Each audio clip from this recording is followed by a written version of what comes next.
I love coming to Baptist College of Florida. As Dr. Kitchen said, I've been here 3 years in the state of Florida, and I had been here a couple of months, and Dr. Kitchen and I were talking, and he said, how come you haven't been out to see the college yet? And I thought, because you guys are a long ways from places. And he said, just come out, it'll be worth your visit. So I came out and I sat in on a couple of classes. I saw the learning that was taking place. I was so impressed with the sense of community that I saw. I came back another time for a special celebration of Dr. Kitchen's tenure here and had a chance to really celebrate someone who I have come to love and respect immensely for what he means to the next generation of Southern Baptists.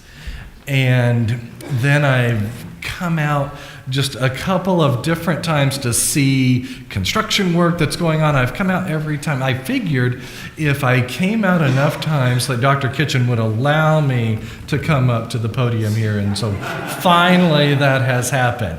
But I just want you guys to know that whatever you get through what God says through me today, you have already been a great encouragement for me for the last 3 years, that I see, regardless of the headlines that make all the news, that I see a generation of believers still sold out to spread the gospel of Jesus Christ. And I just thank you so much for your encouragement to this guy right here. Let me just pray really quickly as we get started. Dear Jesus, I just thank you for Baptist College of Florida. I just thank you for every student, every teacher, every administrator, for Dr. Kitchen and his leadership. I just thank you for what they mean for kingdom work. And I just pray that you would just bless them, that you would bless this institution, that you would just raise up just the people for just the right opportunities, that there would be clarity in their callings, and that you would get all the praise and glory for everything that is done. In Jesus' name, amen. Last summer, Dr. Kitchen and I were having lunch at a restaurant here off campus. Your restaurant wasn't open yet, so we were off campus, but we were here in Graceville, and I was sharing with him the circuitous route that God used in my life to bring me to the Florida Baptist Witness. As Dr. Kitchen said, I did come from Hawaii, where me and my family were for 4 years, and I always tell people it's a great place to visit. You ought to do that. It's as pretty as the postcards. Living there, a little more complicated. However, when I came and I started telling Floridians, I came from Hawaii, and these were Florida Baptists, and they looked at me like, why would you do that? And it's like, because God called me here. Do you know that for sure? Hawaii, they need people too. But what I shared with Dr. Kitchen at that time, and what I'm going to share this morning, is just how God, for so many years, seemed to refuse my offer to serve him in a full-time occupational capacity. Sure, I was an active church member. I had a family, was growing them in the fear and admonition of the Lord. I was active in my church, doing all of those things that we should do.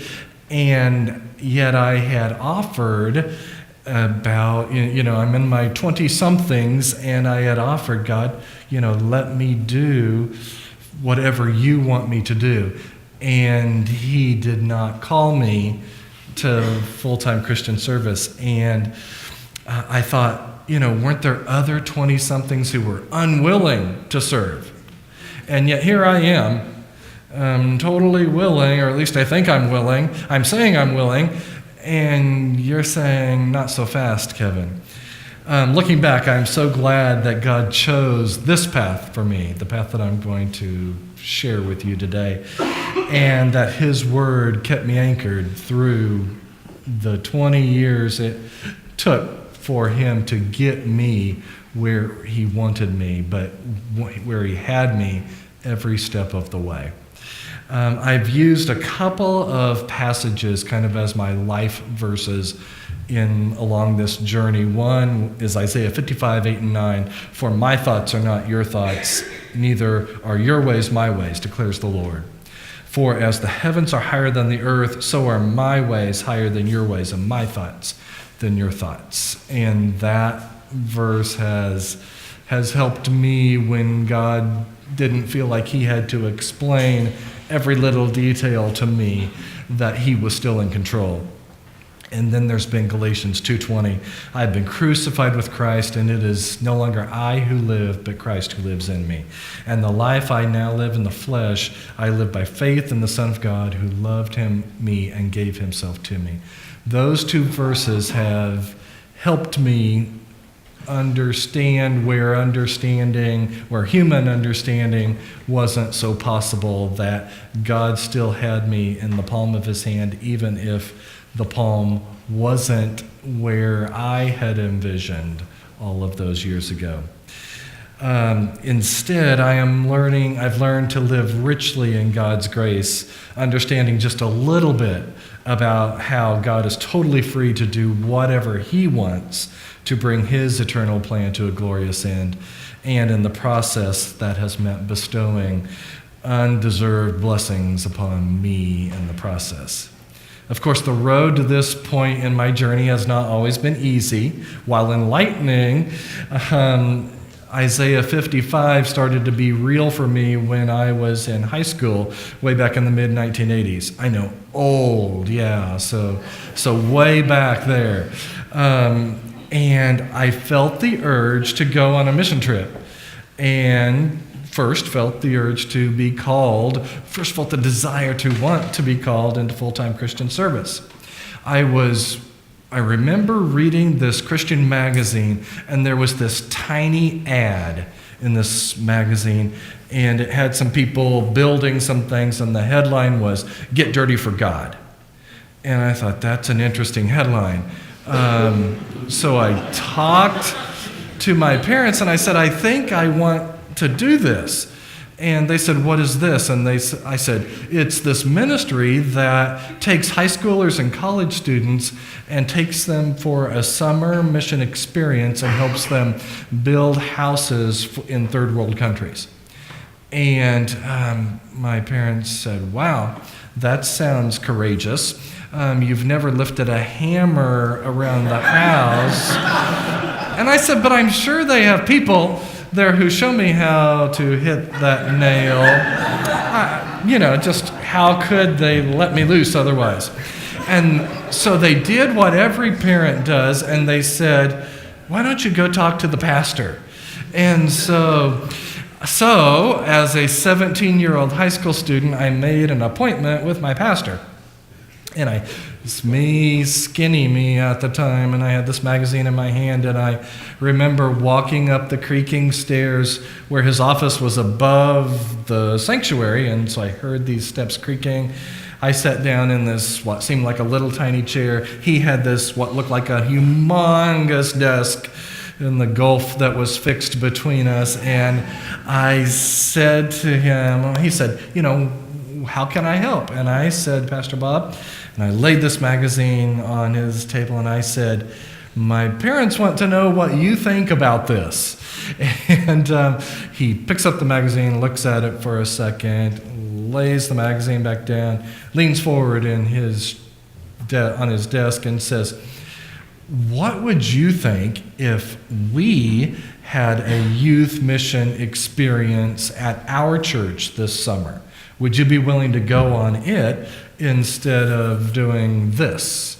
And I thought, so wait a minute, I don't have to swing a hammer, and I get to do this with friends, and I get to do it through my local church. Yeah, that sounds like the real answer to prayer. And like so many times in my life, as I have prayed very one-dimensionally as I am for X, God has answered by giving me an answer to the prayer that is even better than I ever imagined. I had no idea that this youth mission trip was already in the works. And nothing had been announced, and I was just looking at how could I do this? Well, here's how we could do this. And so we went, and even 30 of us, 30 youth from our relatively small church. And, whenever you do something for God, it's never without sacrifice. I have played baseball all my life, and I had this chance to be on this competitive team this one last summer after my high school year. I wasn't going to play in college, so after my high school year, and that was going to be it. And this team, I was going to miss 8 games to go on this mission trip. But I really felt committed and called, and so I went. And during that mission trip, I was able to play a role in leading 8 Navajo children to Jesus Christ. And it was such a confirmation for me that baseball games that will never be remembered were replaced by 8 souls that I will get to see in eternity. And it was just an amazing confirmation from God that I was doing what he wanted me to do. So we came back, the whole youth group was just on fire. It was a great experience. I went off to the university, came back, and for the next 4 years went on these summer mission trips. And just was praying, God, when are you going to give me this calling? Because out of these plus or minus 30 people in our youth group, a full 8 of them, or 25%, during these 4 years were called into full-time Christian service. And I tried to be happy for them, but in reality, I was sad, I was angry, I was not good enough, I was bewildered. And then the final nail came when my older brother, was called into full-time Christian service and not me. And it's like, he didn't even, God, do you not know him? Do you not know what he's really like? He was pretty mean to me as a brother, and now you're giving him this opportunity. And this mission trip wasn't his idea, God, you realize. And yet God called me to my own mission field called journalism, where 2% of journalists nationwide claim to even be church attenders. And we know that everyone in church isn't a believer, and so who knows how many journalists may actually be believers. But that's where I was stuck while these other 8 people from our small church got to go and got to do the real work for God. During this time, however, so I get married, I get a job, we start a family, we're active in church, I'm talking about my faith in my newsrooms, and I get the opportunity to lead people to Christ at work. I'm very active again in church. My kids make good life choices. They're now 25, 23, and 21, still making good life choices. My middle son, he stayed behind in Hawaii as part of a church plant there. And so life was going pretty good. It wasn't what I had thought, but it was going pretty good. And then in 2007, we're in Greensboro, North Carolina. And if you do really good work, sometimes bad things are going to happen and you're going to get a promotion. And so I was doing really good work, and the company that I was with wanted to move me to Dallas, Texas to lead and run the biggest newsroom out of the 43 newsrooms in our company. And so I was excited about that opportunity. I was excited for being recognized, moved my family halfway across the country, and we're transitioning, and the publisher who hired me was a believer, Huntley is a believer. I hadn't even been into the office for a full day yet when he calls me and says, "Kevin, can you meet me at the office?"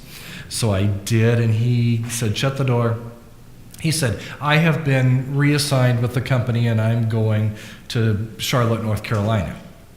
My jaw drops. I'm a little bit nervous. It's kind of, the publishing business is kind of like church leadership business. When your church gets a new senior pastor, the other folks on staff are kind of, serving at the will and whim of the new senior pastor. And sometimes that works out, and sometimes they bring their own teams with them.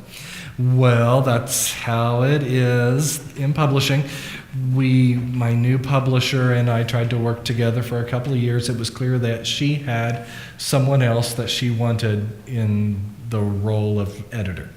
And so after a couple of years of stress, I'm praying about, God, what do you want me to do? And it's 2010 now, and what you guys may remember about 2010 is we call it the Great Recession. And so companies weren't hiring, and media companies really weren't hiring.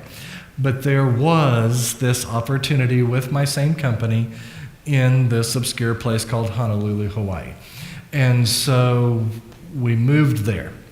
And what I told the kids at the time was, God is a big God. We lived in a metro area of 6 million people. That's Dallas-Fort Worth.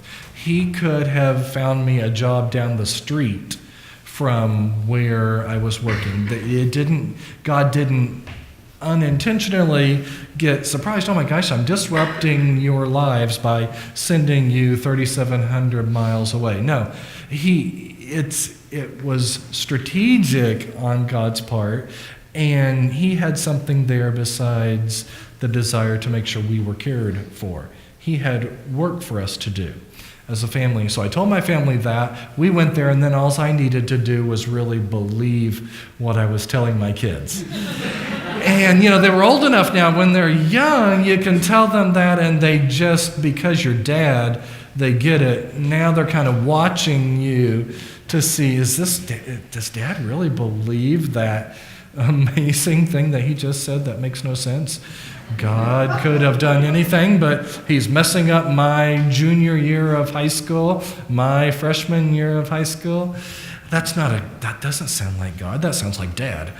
And so we're watching to see what God does. And we have a church that we're serving at. Alex finds this church plant, as I mentioned, that he is still a part of. We see, first time in our lives, we're outside of the Bible Belt, we see lostness on a vast scale.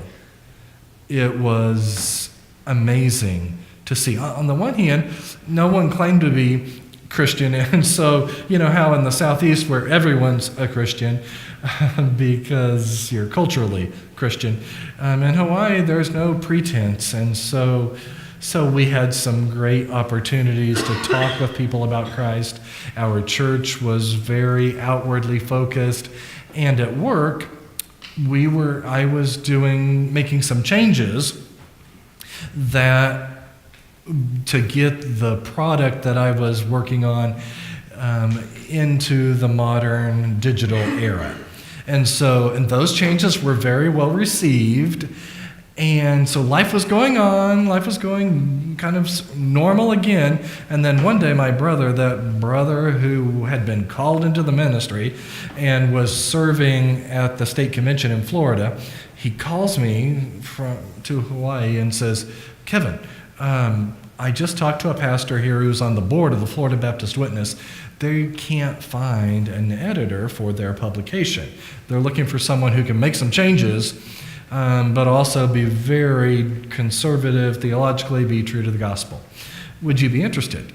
And this, I hadn't thought about doing full-time Christian service for 10 years because I just had given up that dream.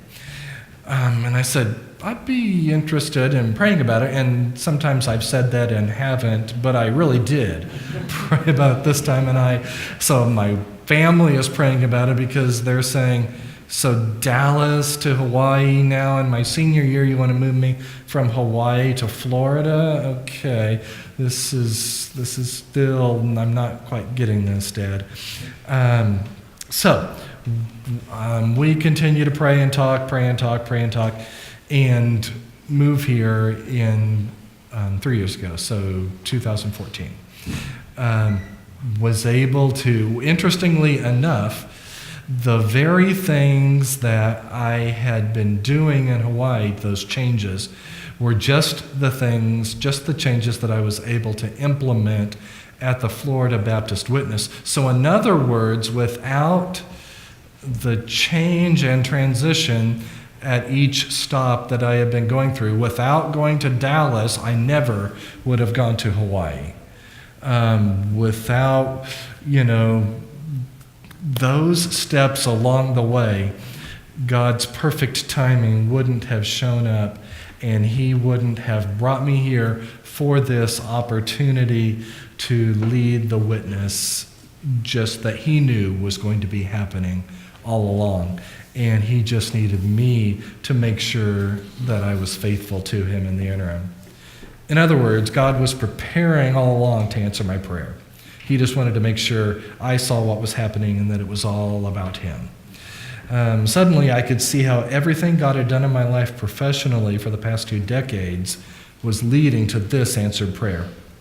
And along the way, He was creating opportunities for me to serve Him and honor Him in a variety of ways that I could never have anticipated. He has shown me that He is much more interested in my obedience to His sovereignty than He is with any job title that He might give me. I think it's interesting. We get caught up in job titles, and God has promised to care for us. He has not promised to give us the job titles that are so long we need 2 business cards to get it all on there. We're kind of confused in that. And of this one thing, I can be sure: every day of the journey has purpose and meaning when I live by faith in the Son of God. I would encourage you to pray that God opens your eyes to His best, regardless of what that might mean to you. Be ready for Him to take you on a journey that right now you can't even imagine is possible. And when you do, you won't regret it.